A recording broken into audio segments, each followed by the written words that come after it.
निगम के चुनाव पास आने वाले थे। पूरे कानपुर शहर में टिकट को लेकर मारामारी शुरू थी, लेकिन सबसे ज्यादा चर्चा में वार्ड नंबर 40 की सीट थी। वो इसलिए क्योंकि इस बार वहां की सीट महिला के लिए आरक्षित थी। अब सवाल ये था कि चुनाव लड़ेगा कौन। इससे पहले ठाकुर साहब वहां से पार्षद थे और इस बार उन्होंने अपनी पत्नी सीमा ठाकुर को टिकट दिलवाई और ठाकुर साहब की शान के कारण सीमा जी ने 20,000 वोटों से चुनाव जीत लिया।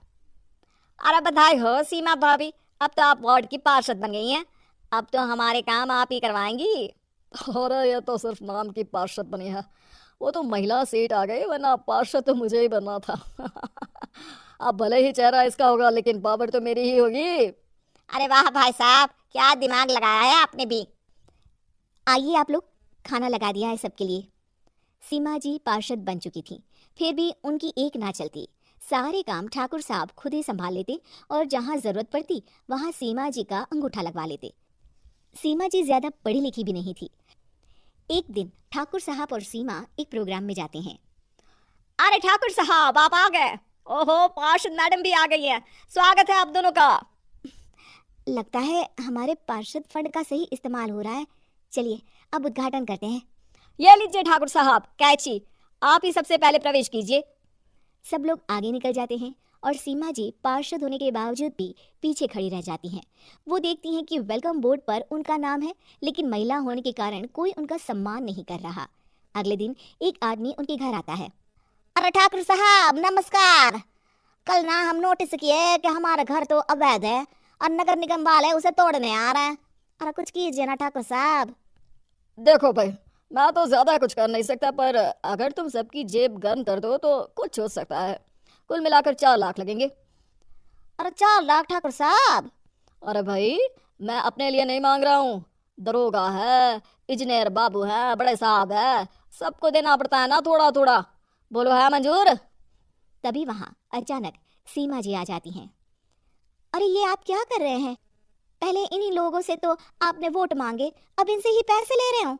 अरे चुप रहो तुम, तुम्हारा काम है सिर्फ अंगूठा लगाना, तुम वही किया करो। मुझे दूसरे काम तुम मत सिखाओ, समझी?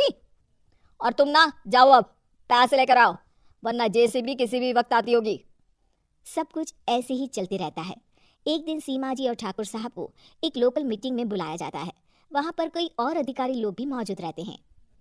अब मैं चाहूंगा कि ठाकुर साहब हमारे बीच 2 शब्द कहें। मेरे प्यारे भाइयों और बहनों, आज मेरा सौभाग्य है कि मैं आप सबकी सेवा दिन रात कर पा रहा हूँ। आपने मेरी पत्नी को भारी मतों से जिताया है, इसलिए मैं आप सभी का शुक्रगुजार हूँ। मैं आप सबसे वादा करता हूँ कि हमेशा की तरह हमारे वार्ड में किसी को कोई तकलीफ नहीं आने दूंगा। सभी लोग तालियां बजाने लगते हैं। अब मैं माननीय पार्षद मैडम को स्टेज पे बुलाना चाहूंगा। अपने नाम को बुलाया सुनकर सीमा जी एकदम चौंक जाती हैं। उन्हें बिल्कुल उम्मीद नहीं थी कि इतनी बड़ी जगह उन्हें मंच पर बुलाया जाएगा। जैसे तैसे वो मंच पर चढ़ती हैं। ऊपर जाते ही सीमा जी को सारी पुरानी बातें याद आ जाती हैं कि किस तरह उनके पति उन्हें कभी भी आगे बढ़ने नहीं देते और उनके नाम से गलत काम करते हैं। वो बोलने लगती हैं, मैं आपके वार्ड की पार्षद सीमा हूँ। आप में से बहुत कम लोग ही मुझे जानते होंगे, क्योंकि इससे पहले मुझे कभी ऐसा मौका ही नहीं मिला।